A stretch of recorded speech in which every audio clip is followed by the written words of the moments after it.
ನಮಸ್ತೆ, ನಾನು ನಿಮ್ಮ ಸರಳ ಮಾತಾಡೋದು. ನಿನ್ನೆ ಮೊನ್ನೆ ಎಲ್ಲ ಅಪ್ಪರ್ ಚೆಸ್ಟ್ದು ಮತ್ತೆ ಡೀಪ್ದು ಎಲ್ಲ ತೋರಿಸಿದ್ವಿ ಮೇಡಮ್. ಓಕೆ, ನನಗೆ ಶೋಲ್ಡರ್ ಡ್ರಾಪ್ ಆಗ್ತಾ ಇದೆ. ಎರಡು ಥರ ಶೋಲ್ಡರ್ ಪ್ರಾಬ್ಲಮ್ ಮೇಡಮ್ ನನಗೆ ಬರ್ತಾ ಇದೆ ಕಸ್ಟಮರಿಂದ.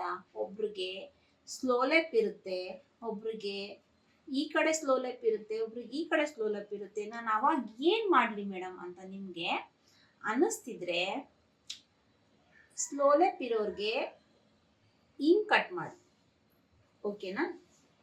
ಇದೆ ಕರೆಕ್ಟಾಗಿ ಕೂರ್ತಾ ಇಲ್ಲ ಅನ್ನೋರಿಗೆ ಇಲ್ಲಿ 1/2 ಇಂಚು ಕಟ್ ಮಾಡಿ,